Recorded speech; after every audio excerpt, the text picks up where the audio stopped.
અક્ષય તૃતીયા, અખાત્રીજ જૈન ધર્મની દ્રષ્ટિએ આ દિવસનું ખાસું એવું આધ્યાત્મિક મહત્વ છે. આ કોઈ સામાન્ય દિવસ નથી, કોઈ સામાન્ય તિથિ નથી, પરંતુ તપ, ત્યાગ, સહનશીલતા અને કર્મના અચૂક સિદ્ધાંતને ઉજાગર કરતો મહત્વનો દિવસ છે. આમ તો આપણે કહીએ છીએ કે ઈશ્વર કદાચ આપણને માફ કરી પણ દે, પણ કર્મ સત્તા કોઈને છોડતી નથી. ભલે આપણે નાનું સરખું પણ પાપ કર્યું હોય કે પુણ્ય કર્યું હોય, પછી ભલે એ ગયા જન્મમાં પણ કેમ ન કર્યું હોય, પણ કર્મ સત્તા તમને ગમે ત્યાંથી શોધીને એનું ફળ આપે જ છે. તો આપણા પ્રથમ તીર્થંકર ઋષભદેવ ભગવાન અને અખાત્રીજનો દિવસ, અક્ષય તૃતીયાનો દિવસ, આ બંને એકબીજા સાથે કેવી રીતે સંકળાયેલા છે તે આપણે આ વિડીયોમાં જોશું.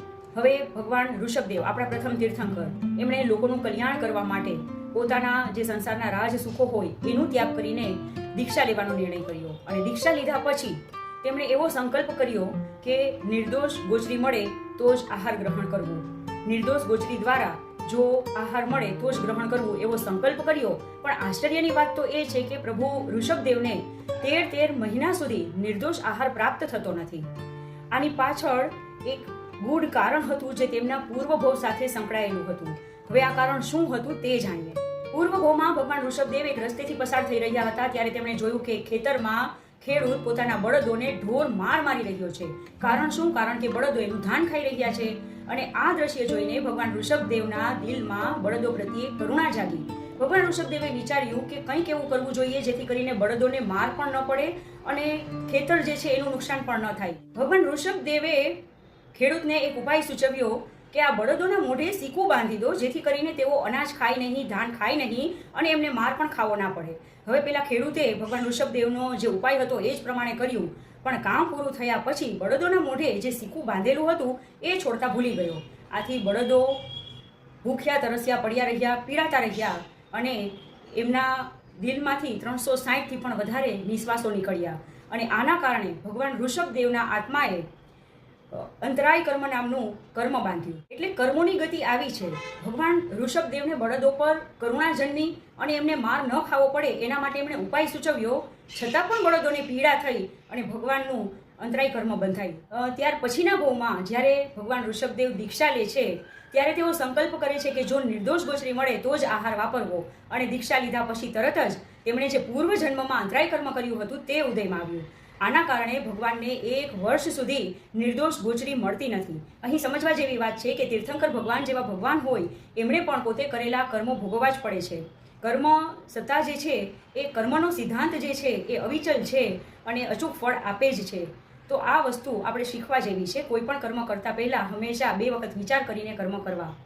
હવે ભગવાનને લોકો આભૂષણો વહોરાવે છે, રત્નો વહોરાવે છે, ત્યાં સુધી કે પોતાની કન્યાઓ વહોરાવે છે, પણ જૈન સાધુને દીક્ષા લીધા પછી આમાંની કોઈ પણ વસ્તુ ખપે નહીં. ભગવાન પોતાની જે ભૂખ છે એને સહીને પણ, સહનશીલતા એમની કેટલી કે એને સહીને પણ પોતે ક્ષમતામાં રહે છે અને દિવસો પસાર કરે છે. આ રીતે દિવસો પસાર થાય છે અને વૈશાખ સુદ બીજની અજવાળી રાત આવે છે. હસ્તિનાપુરમાં આ રાત્રિ એટલે કે વૈશાખ સુદ બીજની રાત્રિએ એક અનોખી સ્વપ્ન દ્રષ્ટિ અવતરી.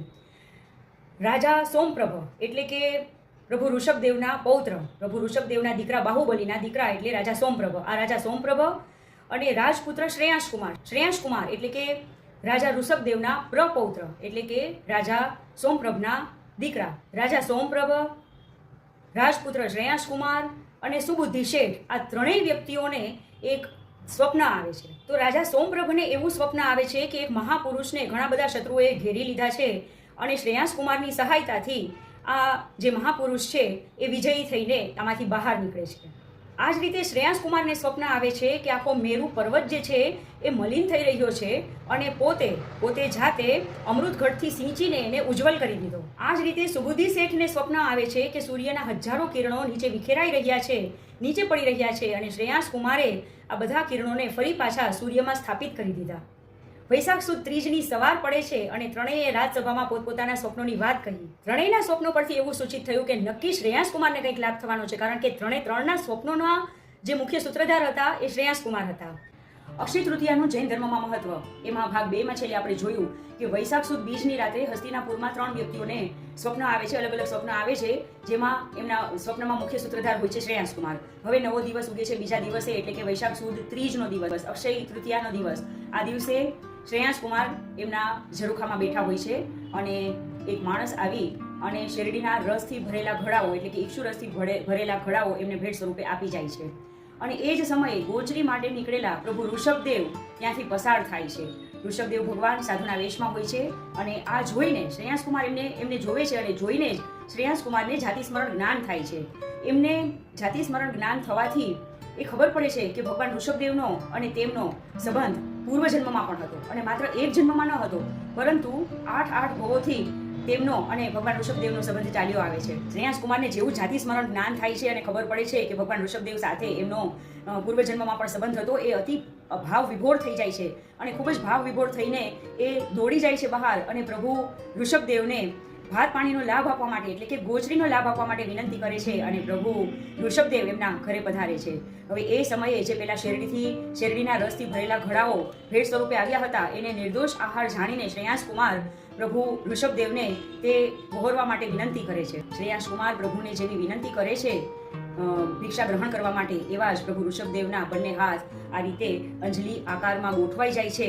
અંજલિ આકારમાં આ રીતે ગોઠવાઈ જાય છે અને તેની અંદર શ્રેયાંસકુમાર 108 ઘડાઓ જે શેરડીના રસથી ભરેલા છે તે પ્રભુને અર્પણ કરે છે. ભગવાન ઋષભદેવના હાથ આ રીતે અંજલિ સ્વરૂપમાં રસ ગ્રહણ કરે છે અને રસની શિખા પર્વતની જેમ ઉપર ચડતી જાય છે, પણ પ્રભુ ઋષભદેવની લબ્ધિના લીધે રસનું એક પણ ટીપું નીચે પડતું નથી.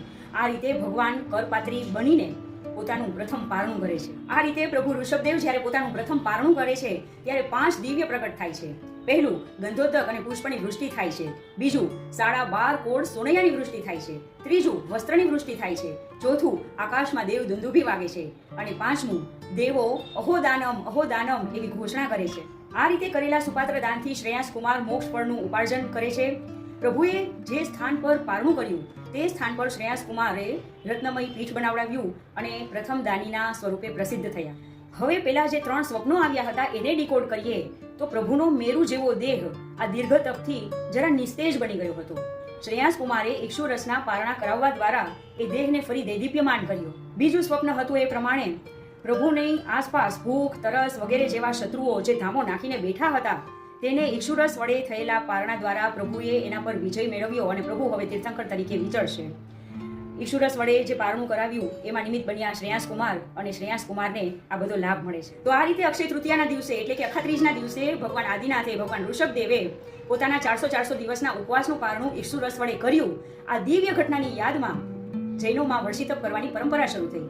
ભગવાન તો ખૂબ શક્તિશાળી હતા એટલે 400 દિવસ સુધી ભૂખ્યા તરસ્યા રહી શક્યા, પણ આપણે લોકો એટલા બધા શક્તિશાળી નથી. એટલે અત્યારના સમયમાં જૈનો છે એ 1 દિવસ ઉપવાસ અને 1 દિવસ એકાશનું, વ્યાસનું, આંબેલ જેવી જેની શક્તિ આ પ્રમાણે વર્ષિતપની તપસ્યા કરે છે.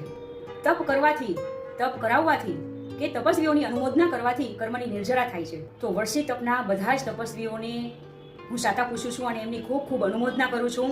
400 દિવસના ઉપવાસ કરનાર આદિનાથ ભગવાન ઋષભદેવ ભગવાનના તપને કોટી કોટી વંદના અને દાન ધર્મના પ્રવર્તક એવા રાજપુત્ર શ્રી શ્રેયાંસકુમારને ઘણી ખમ્મા.